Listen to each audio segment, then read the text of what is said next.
అనకాపల్లి జిల్లా నర్సీపట్నం నియోజకవర్గం మండల కేంద్రమైన నాతవరంలో జిల్లా పరిషత్ ఉన్నత పాఠశాలలో వైసీపీ సీనియర్ నేత పైలా పోతురాజు ఆధ్వర్యంలో విప్లవ వీరుడు అల్లూరి సీతారామరాజు 128వ జయంతిని పురస్కరించుకుని ఆయన విగ్రహానికి పూలమాలలు వేసి ఘనంగా నివాళులర్పించారు. సందర్భంగా పోతురాజు మాట్లాడుతూ తెల్లదొరలను గడగడలాడించిన మన్యం వీరుడు అల్లూరి సీతారామరాజును స్మరించుకోవాల్సిన ఆవశ్యకత ఎంతైనా ఉందన్నారు. అల్లూరి సీతారామరాజు స్వాతంత్ర్యం కోసం తన ప్రాణాలను అర్పించిన సమరయోధుడని అన్నారు.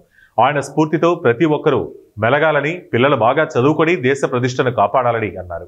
ఈ కార్యక్రమంలో ఎంపీపీ సాగిన లక్ష్మణమూర్తి, జడ్పీటీసీ కాపారపు అప్పల నర్సర్, సర్పంచ్ గొల్లగాని రాణి, ఎంఈఓ కామారెడ్డి వరహాలు, ప్రధానోపాధ్యాయులు సత్యనారాయణ తదితరులు పాల్గొన్నారు. వచ్చినటువంటి పెద్దలందరికీ పేరు పేరున చెప్పండి టైం ఎక్కువ తీసుకున్న పెద్దలందరికీ నమస్కారం. అలాగే ఇక్కడ ఉపాధ్యాయులందరికీ కూడా నమస్కారం అండి. పిల్లలందరికీ కూడా నా దీవెనలు. ఈరోజు ముఖ్య ఉద్దేశం ఏంటంటే అల్లూరి సీతారామరాజు గారు పుట్టినరోజు ఘనంగా ప్రతి గ్రామంలో జరుపుకుంటున్నారు. అదే అవకాశాన్ని మన హై స్కూల్లో మనందరికీ అవకాశం కలిగించారు. ఈరోజు ఆయన 1997 సంవత్సరంలో పుట్టి మన ఏరియాకి మంచి పేరు తెచ్చి మన స్వతంత్రం ప్రాణాలు కూడా అర్పించిన వ్యక్తి. అలాంటి వ్యక్తి మన మధ్యలో లేకపోయినా ఉన్నట్టే లెక్కండి. మనందరం కూడా ఆయనకి ప్రతి సంవత్సరం కూడా స్మరించుకుంటూ ఉంటాం, ప్రతిరోజు స్మరించుకుంటూ ఉంటాం. అలాగే ఇక్కడ వచ్చిన పిల్లలందరూ కూడా ఆయన స్ఫూర్తి తీసుకొని మీరందరూ బాగా చదువుకున్నటువంటి తెలివితేటలు మంచిగా ఉపయోగించాలి. ఓ దేశానికి ఉపయోగపడేలాగా, ఓ గ్రామానికి ఉపయోగపడేలాగా, తోటి మిత్రుడికి ఉపయోగపడేలాగా మనందరూ కూడా అల్లూరి సీతారామరాజు గారిని స్ఫూర్తి తీసుకొని ఇలాంటి కార్యక్రమం మరెన్నో చేసుకుంటూ ఉండాలని నేను కోరుకుంటున్నానండి. అలాగే ప్రెసిడెంట్ ప్రింట్ మీడియా వారికి కూడా నా శుభాభివందనాలు.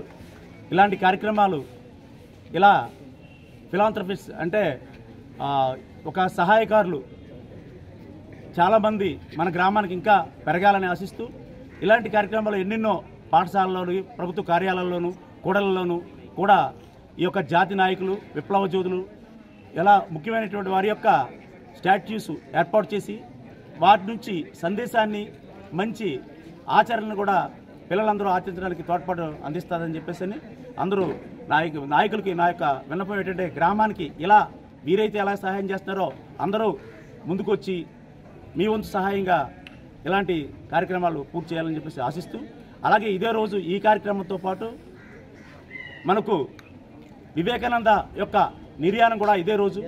అందులో భాగంగా వారిని కూడా మనం స్మరించుకోవాలి. స్వామి వివేకానంద యొక్క నిర్యాణం అనేటువంటి రోజు ఈరోజు.